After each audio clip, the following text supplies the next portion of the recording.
but I'll try to name as many of them as possible.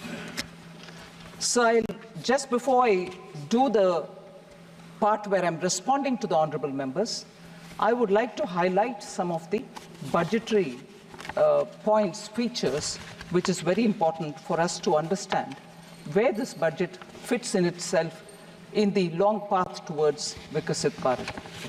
Sir, this budget actually draws upon what was mentioned in the vote on account.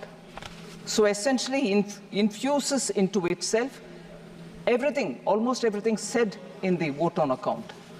And after that, of course, brings a newer addition towards making this year the first step towards the next 5 years leading towards Vikasit Bharat.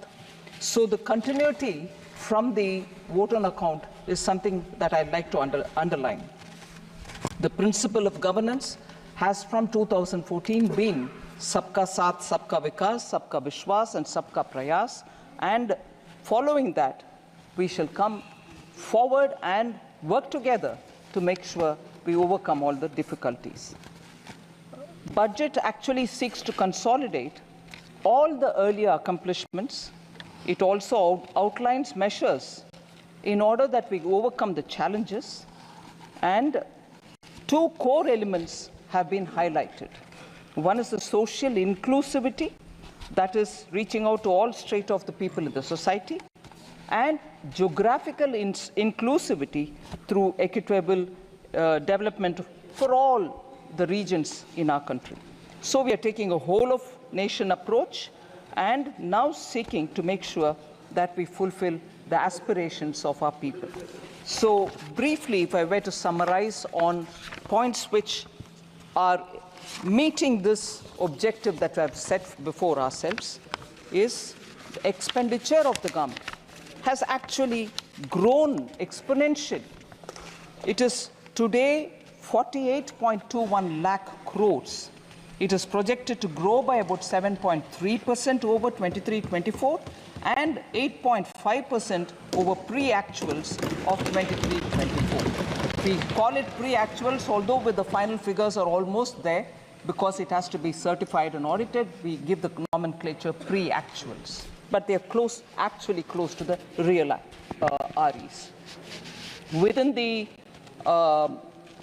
the total expenditure, sir, one feature which has marked India's growth story post the COVID, it is the capital expenditure which the public money with which we are building assets, meaning government's own expenditure to build assets, to build capital expenses, are the ones, capital expenditure is the one which has actually enabled us to come out of COVID, whilst many other countries in the world are doing very many different things. But yet, this one tested formula of depending on the multiplier which comes out of spending on public expenditure, spending on capital expenditure through public money, has actually yielded us such results that post-COVID, consistently we've maintained high growth rate, and we are the fastest growing in the world as a result of this very clear government's approach. And in that total expenditure of 48.21 lakh, 11.11 lakh go for capital expenditure.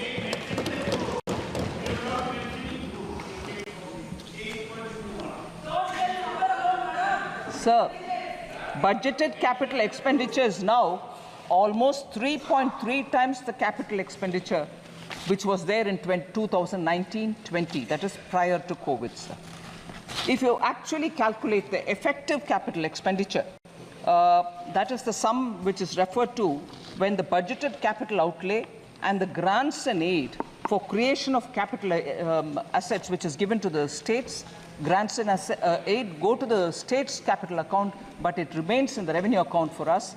But because it also creates capital in the state's name, if we were to calculate the effective capital expenditure, it is pegged at 15.02 lakh or above 18% over the RE of 23-24. So that is the impetus we are giving for growth to be sustainable and for us to retain the growth rate that we have been very clearly attributing for the hard work of the people of this country. I'm not getting into the details of the revenue expenditure because that is already in the budget documents. But more importantly, I get into talking about the allocations because I think a lot of members have said probably the allocations in the social sector has come down. I want to, by giving the data, I want to showcase to the ministers, to the honorable members, that the expenditure on the contrary has gone up in each one of them, and I'll show by how many. So agriculture and allied sector in 2013 and 14 had just 30 lakh crores, meaning 0.30 lakh crores, whereas now it is 1.52 lakh crores. It is even 8,000 crores more than the last year, which is 23-24. So even over last year, we have made an increase and not brought a reduction in them.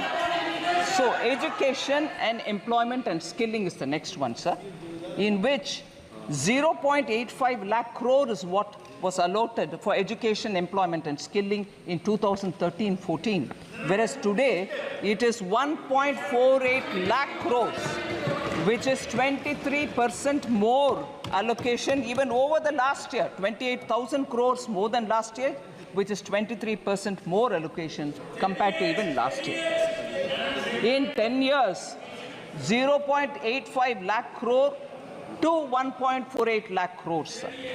Women and girls, 0.96 lakh crore in 13-14. It is 3.27 lakh crores, 41% more allocation, or 96,000 crores more than the last year.